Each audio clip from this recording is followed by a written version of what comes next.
Day 74, Wednesday, January 18th. Job 39.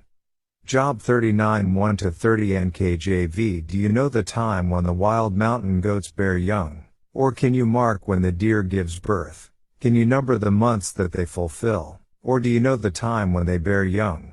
They bow down, they bring forth their young, they deliver their offspring. Their young ones are healthy, they grow strong with grain, they depart and do not return to them. Who set the wild donkey free? Who loosed the bonds of the onager? Whose home I have made the wilderness, and the barren land his dwelling.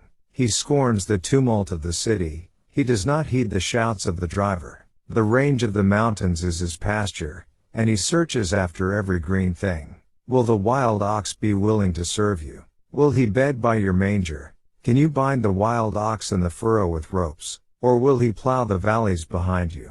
Will you trust him because his strength is great? Or will you leave your labor to him? Will you trust him to bring home your grain, and gather it to your threshing floor? The wings of the ostrich wave proudly, but are her wings and pinions like the kindly stork's? For she leaves her eggs on the ground, and warms them in the dust. She forgets that a foot may crush them, or that a wild beast may break them. She treats her young harshly, as though they were not hers. Her labor is in vain, without concern, because God deprived her of wisdom, and did not endow her with understanding. When she lifts herself on high, she scorns the horse and its rider. Have you given the horse strength? Have you clothed his neck with thunder? Can you frighten him like a locust? His majestic snorting strikes terror. He paws in the valley, and rejoices in his strength. He gallops into the clash of arms. He mocks at fear, and is not frightened, nor does he turn back from the sword. The quiver rattles against him, the glittering spear and javelin. He devours the distance with fierceness and rage, nor does he come to a halt because the trumpet has sounded. At the blast of the trumpet he says, "Aha!" He smells the battle from afar, the thunder of captains and shouting. Does the hawk fly by your wisdom, and spread its wings toward the south? Does the eagle mount up at your command, and make its nest on high? On the rock it dwells and resides, on the crag of the rock and the stronghold. From there it spies out the prey, its eyes observe from afar. Its young ones suck up blood, and where the slain are, there it is. Daily Deep Dive. Here is today's reading from the UCG Reading Plan.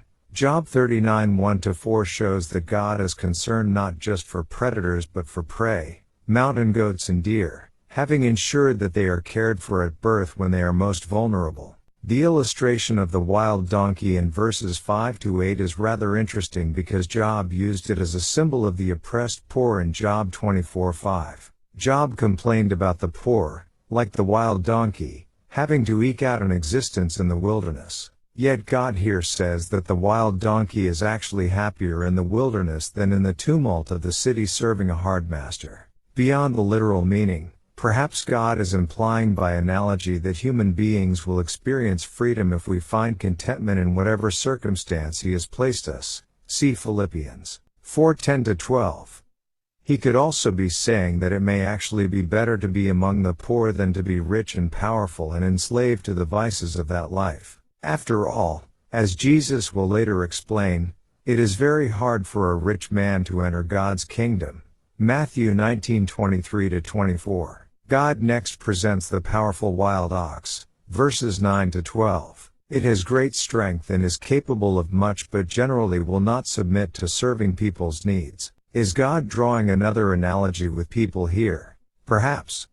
Why, Job might have wondered, would God create an animal like the wild ox, which cannot be domesticated? The answer is, only God really knows. He has not revealed His motivations. Of course, He requires no express reasons. If it pleases Him to do so, that is enough. The next animal, the ostrich, verses 13-18, would surely evoke even more questions. It is simply bizarre to our understanding. Part of the lesson here is that God can and does make creatures that appear odd and crazy to us if that pleases Him. Imagine a bird that can't fly. Though it has wings it can run faster than a horse. v. 18. Job could not understand what God was doing in his life, and God was telling him the created world is just as difficult to rationalize. Expositors, note on verses 13 to 18.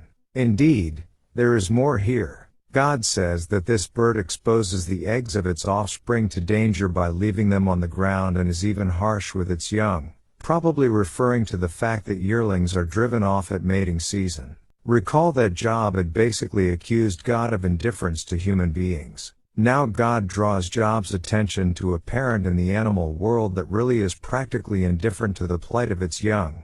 Without concern, God says, why? Because God did not give her wisdom and understanding.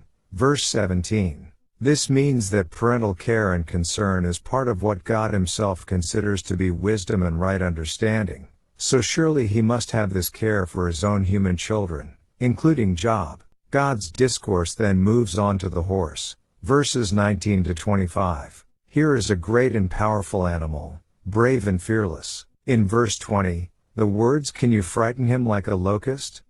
NKJV, do not seem to fit in context. The NIV translation asks, do you make him leap like a locust?